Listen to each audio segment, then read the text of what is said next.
Have you ever felt that quiet, persistent suspicion that you are wasting your life?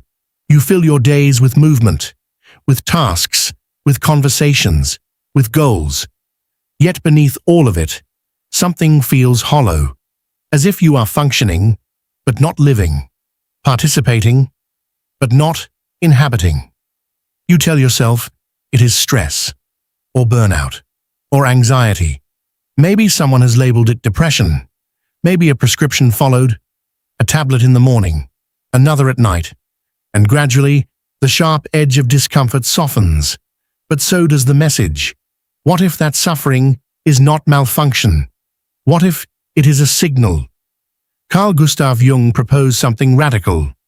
What we often call mental disorder may not be pathology, but protest, a rebellion of the psyche against a life misaligned with the soul. The symptom is not always the enemy. Sometimes it is the messenger. You may be living a life designed by expectation, a career chosen for security, a routine shaped by obligation, relationships maintained by habit, dreams inherited, not born within you. And beneath it all, something essential resists. But resistance has been trained out of you. You were taught to adapt, to perform, to function, to not disturb the system. So you become quietly ill while remaining outwardly productive. The world applauds your efficiency, while your inner world deteriorates. Jung did not view healing as suppression. He viewed it as descent. He believed symptoms carry meaning. In his words, neurosis is often a substitute for legitimate suffering. In other words, when you avoid the pain required for transformation, it returns in distorted form, as anxiety, as numbness, as chronic dissatisfaction. As long as you evade the necessary confrontation, suffering persists. This is not a message for those seeking distraction. It is for those exhausted from pretending, for those who sense they are drowning beneath their own compliance, yet still feel a faint, stubborn spark that whispers, "There must be more than this." There is, but it begins with a decision that feels brutal. Stop running. Begin listening. Listen to what your discomfort is asking. Listen to the unconscious voice you buried beneath routine, addiction, overwork, or medication. The emptiness you feel is not weakness. It is the absence of your authentic self within your daily life. And that absence demands attention. Consider how it usually unfolds. You feel off for weeks, maybe months. Sleep becomes fragile. Your chest tightens without visible cause. A quiet alienation settles in, as if you are slightly detached from your own existence. You seek help. 15 minutes in an office, a few questions, a few notes typed into a screen. Diagnosis delivered. Anxiety, depression. Let's begin treatment. And just like that, your existential distress becomes a chemical imbalance, a prescription number, a dosage. Your cry for meaning becomes a symptom to manage. Modern systems are rarely concerned with your soul. They are concerned with your functionality. You must continue working, producing, consuming. Medication allows you to endure what feels unbearable, and endurance is rewarded. But Jung warned of this trap. He observed that much modern neurosis arises not from a defective brain, but from a fractured life.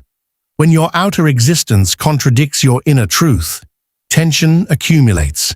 When vocation is ignored, when authentic impulses are silenced, when the life you live diverges from the life you are called toward. The psyche responds, and its response is rarely comfortable.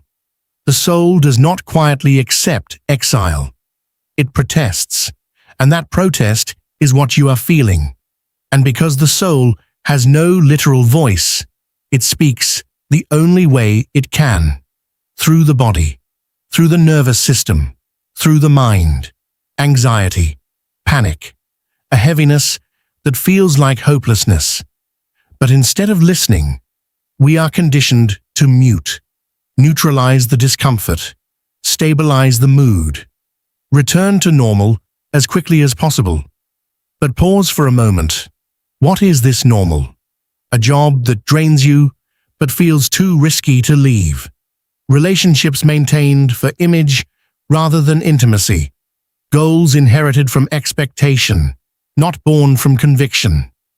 Routines performed mechanically, and beneath it all, the persistent sensation that you are enduring life rather than inhabiting it.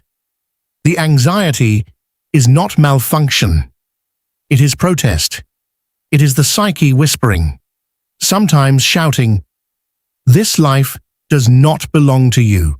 Ignore that voice long enough, and the body will amplify it. But the system is prepared. Another diagnosis, another dosage, another explanation that reduces existential conflict to chemistry. And slowly, adaptation becomes disconnection. You distance yourself from yourself, until one day you notice something more disturbing than pain. Numbness. Neither joy nor despair. Just a muted neutrality, labeled as maturity. Jung warned that treating symptoms without confronting their meaning creates the illusion of healing. Externally, functionality returns. Internally, fragmentation persists. And this split, between what you feel and what you live, cannot remain stable indefinitely. The soul is patient, but it is not passive. Eventually, it demands expression, through burnout, through breakdown, through an emptiness so pervasive that no achievement, no relationship, no distraction can fill it. What we are witnessing on a mass scale is not simply individual fragility, it is cultural avoidance, a society that has lost its relationship with suffering, a culture that fears pain because it has forgotten its transformative role. For Jung, suffering was not pathology by default. It was initiation, the beginning of individuation. But modern frameworks often categorize discomfort as defect. And in fleeing from pain, we flee from the possibility of becoming. So we must ask uncomfortable questions. How many people are being silenced rather than understood? How many lives are stabilized externally while collapsing internally? How many journeys toward authenticity are interrupted in the name of efficiency? To answer that, we must widen the lens, because perhaps the issue was never solely within you. Perhaps it is also embedded in the structures that shaped you. Let us examine the environment, the cultural architecture that molds identity long before you are conscious of it. Because maybe the true illness is not the individual, but the system that taught the individual to distrust their own depth. And this is where the conversation deepens. Consider this. Never before have we had such access to technology, stimulation, comfort, and information. And never before have so many reported chronic dissatisfaction. Why? Because psychological suffering is not born only inside the mind. It is cultivated in context. Jung understood this with unsettling clarity. The crisis was not merely personal, it was civilizational. We inhabit a culture that amplifies image and neglects essence, that measures value by productivity, that equates worth with output. From early childhood, a script is handed to you. Study diligently. Choose stability.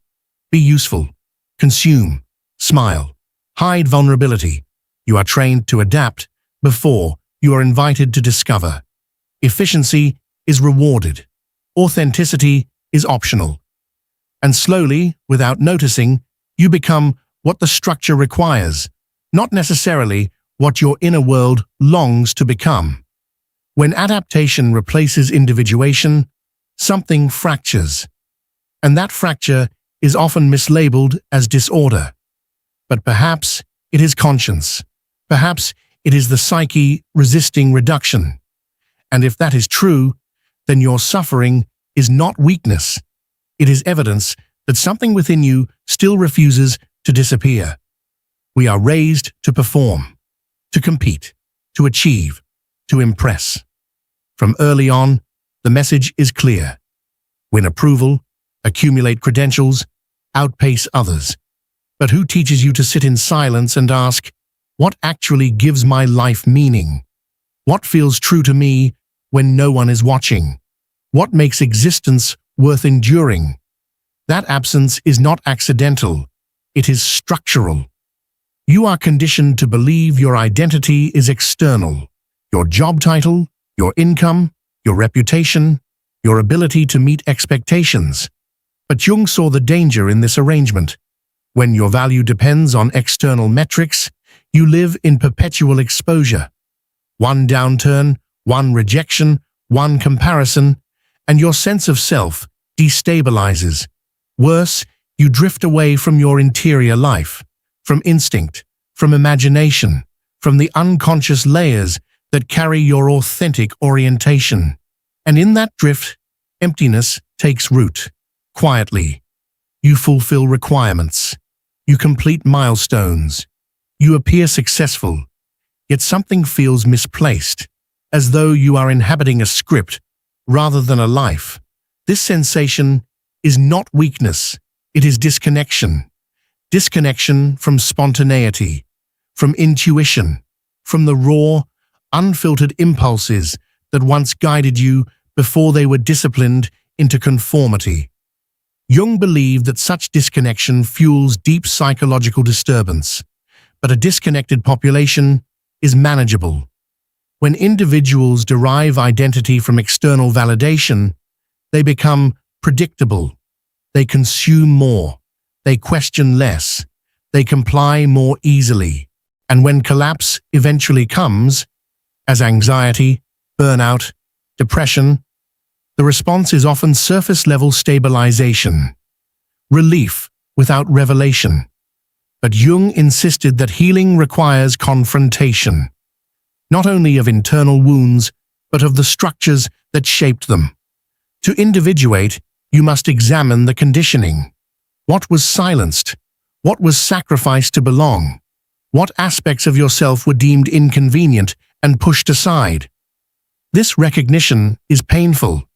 It means admitting that parts of your life were constructed for acceptance, not authenticity. That you molded yourself to fit a cultural template. That you participated in your own diminishment, often unconsciously. Yet this admission is liberation's doorway, because only by identifying the origin of your emptiness can you begin to fill it consciously. This journey has a name: individuation. For Jung, it was not a motivational slogan. It was the central task of psychological maturity. Let us go deeper. There comes a moment when the mask becomes unbearable, when maintaining appearances requires more energy than you possess. When you recognize that you are living as a fragment, perhaps even as a caricature, of your potential. At that fracture point, something begins. The journey Jung considered the most essential undertaking of a human life. But individuation is not self-improvement in the conventional sense. It is not about optimizing habits or polishing traits. It is an existential shift, a movement from being a reflection of external forces, family expectations, cultural scripts, inherited roles, toward becoming internally authored. Individuation is the path towards psychic wholeness. It is the moment you stop asking, "Who should I be?" and begin asking, "Who am I beneath the adaptation?" This path is not smooth. It is disruptive, because what was repressed does not surface gently. The personal unconscious begins to reveal itself. Old wounds, unacknowledged desires, beliefs absorbed without examination, memories that shaped you, emotions you suppressed to survive. Individuation begins when you stop running from these elements, when you no longer attempt to silence them, when you decide to integrate rather than reject. Integration does not mean indulging every impulse. It means recognizing what exists within you, without distortion. This is where fragmentation slowly gives way to coherence, and this is where a life shaped by external compliance begins transforming into one shaped by inner truth. But all of this is only the threshold, because the most demanding phase of individuation, and often the most painful, is the encounter with the shadow. That part of you that feels primitive, impulsive, uncivilized, the anger you swallowed, the jealousy you denied, the resentment you dressed up as indifference, the desires that embarrassed you. Jung wrote, "Those who look outside dream. Those who look inside awaken." And looking inside means abandoning excuses. It means confronting what you would rather condemn. Why is this encounter essential? Because whatever you refuse to acknowledge does not disappear. It operates in secrecy. The unexamined shadow directs your reactions, influences your relationships, colors your decisions. While you remain convinced, you are acting freely. But when the shadow is integrated, it transforms. The anger becomes clarity about boundaries. The envy reveals buried aspirations. The instinct becomes vitality rather than chaos. The shadow is not evil. It is unintegrated energy. Individuation requires reconciliation with this energy, not indulgence, not suppression, recognition. Only when you stop fighting yourself can you begin living authentically. This is the reconstruction of inner unity, the reorientation toward what Jung called the self, the organizing center of the psyche, the totality that you are in potential. Here lies the paradox. The world tells you to improve. Jung suggested something more radical. Become whole, not flawless, but integrated, not admired, but aligned. Healing is not about fitting more efficiently into external systems. It is about aligning your internal world with what is true for you. This path is not glamorous. It can feel isolating. It can destabilize relationships. It can dismantle identities you once relied upon. But it also infuses existence with depth. When you live from your center, your decisions shift, your relationships shift, even your suffering changes. Pain ceases to feel like punishment. It becomes process. Yet a question emerges. Why do so many never embark on this journey? Why do so many remain anesthetized, repeating patterns, avoiding confrontation, distracting themselves from the inner call? Because modern suffering is often rooted in something quieter and more pervasive, the absence of meaning, an invisible erosion that affects even those who appear successful. Look around. How many people seem merely functional? How many move through routines without presence? Obligations fulfilled, notifications answered, schedules maintained, yet exhaustion persists, a fatigue that sleep does not cure. Jung observed that much of contemporary psychological distress stems from an existential vacuum, life stripped of meaning. And meaning, in this context, does not refer to grand destiny or heroic achievement. It refers to something more intimate, a felt sense that what you are doing matters, that your actions connect with your inner values, that your daily life resonates with your deeper orientation. When that resonance is absent, even comfort feels hollow, and that hollowness, not weakness, is what many are quietly carrying. We are not speaking of abstract destiny or grand cosmic missions. We are speaking of alignment. Alignment between what you do and who you are, between your daily actions and your inner truth. To live with meaning is not to achieve extraordinary fame. It is to inhabit your own life consciously, rather than performing one designed by external demand. Jung observed something profound in his patients. The most debilitating symptoms, anxiety, despair, apathy, often began to dissolve, not when wealth increased, nor when medication adjusted mood, but when meaning emerged, when a why was discovered. Because a human being can endure immense difficulty if the suffering serves a purpose. But without meaning, even pleasure feels hollow. Even success feels sterile. This is the silent epidemic of our time. Not merely exhaustion from overwork, but fatigue from misalignment. Lives saturated with activity, yet empty of direction. Jung believed the human psyche requires connection to something larger than ego, not necessarily religion, but depth, a sense that existence carries consequence, that choices matter, that life is oriented towards something authentic. Without this orientation, suffering transforms into disorientation. The soul searches for a path, and the culture offers distraction. Scrolling, streaming, optimization, motivational slogans, quick fixes, all attempting to fill a void that cannot be filled externally.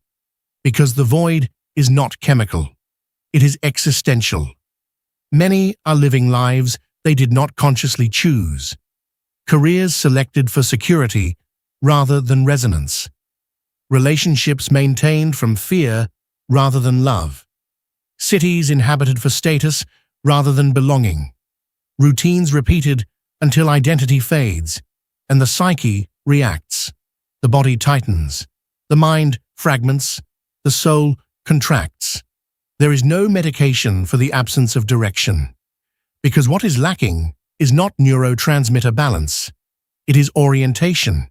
It is authorship. It is identity grounded in inner truth. This is where Jung's psychology becomes urgent. He did not want individuals merely stabilized. He wanted them alive, capable of saying, "This path is not mine," capable of risking change in the name of authenticity.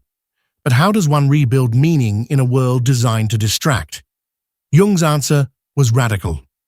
Return to the unconscious, because within the forgotten aspects of yourself lies the blueprint of your purpose. The unconscious is not only a storage room of trauma, it is a reservoir of potential. It holds what you abandoned to belong. It contains impulses you suppressed to be acceptable. It guards instincts you feared to express. And what you refuse to confront there governs you invisibly. Jung warned, "What you do not bring to consciousness returns as fate." You believe you are unlucky in love, yet you repeat familiar dynamics. You feel sabotaged at work, yet unconsciously fear stepping fully into your power. You blame circumstance, yet reenact unresolved patterns. The unconscious is a mirror without distortion. It reflects what is, not what you prefer to see. And that is why it frightens. It exposes the persona. It dismantles the illusion of total control. It reveals complexity beneath simplicity. Yet here lies the paradox. The very confrontation you avoid is the source of healing. The more you deny your unconscious material, the more reactive and fragmented you become. The more you integrate it, the more cohesive you feel. Jung described this as the expansion of consciousness, and it begins not with affirmation, but with dissent.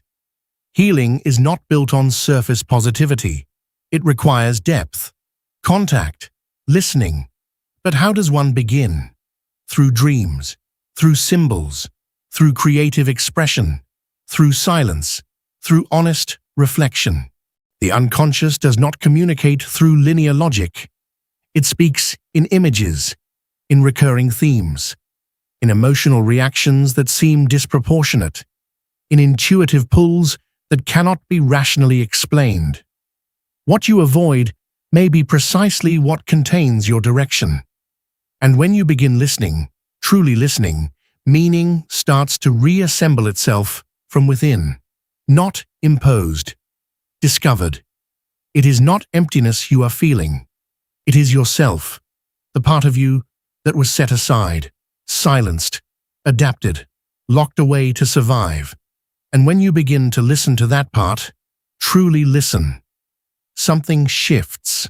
You start recognizing your patterns, understanding your reactions, owning your wounds instead of running from them. And slowly, power returns. Because ignorance is captivity. As long as you remain unaware of what moves inside you, you are controlled by it, controlled by past conditioning, by cultural expectations, by unresolved fear, by inherited narratives. But when you descend into the unconscious with courage, you begin reclaiming authorship. Anxiety stops appearing as an enemy. It becomes information. Sadness ceases to look like weakness. It reveals what must end so that something new can emerge. This process is not comfortable. It requires patience, depth, a willingness to abandon surface-level distraction. But it is the only road toward authenticity. And from authenticity, life can finally be rebuilt, not as reaction, not as adaptation, but as conscious creation. Now that you understand the role of the unconscious in your suffering and transformation, there is one final question. What is stopping you? Why do so many remain paralyzed, even when they sense the truth? Fear. Fear of losing what is familiar. Fear of stepping away from stability. Fear of dismantling identities that, although suffocating, feel safe. The final choice is unavoidable. You either continue anesthetized, or you awaken. There is no neutral ground. At some point, you must decide, not casually, but decisively. Will you continue living a life shaped by conditioning? Or will you commit to the most serious promise a human being can make? Loyalty to your own soul. If you have reached this moment, something in you is already stirring. Perhaps softly, perhaps urgently, but it is there. That inner call does not fade. It may be ignored, but it does not disappear. Because it comes from the most honest layer of your being. The layer that refuses to believe that life is nothing more than routine, obligation, distraction, survival. The layer that senses, even without language, that something more is possible, but that more reveals itself only when you move toward yourself. Jung once said that the greatest privilege of a lifetime is becoming who you truly are. Yet he also understood that this is the path most avoided, because it requires letting go of comfort, of predictability, of borrowed identities. It demands confrontation with fear, with shadow, with inherited assumptions about success and worth. But this is precisely why the path is sacred. It does not flatter. It transforms. Many will choose numbness over clarity. They will accumulate possessions, followers, distractions, while feeling internally hollow. But you do not have to follow that trajectory. You can choose differently. You can stop wasting the only life you have. You can exit anesthesia. You can construct a life that aligns with your inner truth. Not easy, but real. Yes, it may require rupture, difficult conversations, uncomfortable endings, periods of confusion. But it will also bring something incomparable: liberation. There is nothing more powerful than a conscious individual. When you begin living in alignment with who you are, comparison loses its grip. You stop seeking permission. You stop contorting yourself to fit expectations. You stop betraying yourself for temporary approval. So now ask yourself honestly, what must be released for you to live authentically? What illusion are you still protecting? Articulate it. Even a sentence is a beginning. Writing is not trivial, it is declaration. And declaration is movement. If something within you was stirred, continue. Do not stop at awareness. Go deeper. Because transformation does not occur at the edge. It unfolds in the willingness to step beyond it. And if you are here, you are already closer than you think.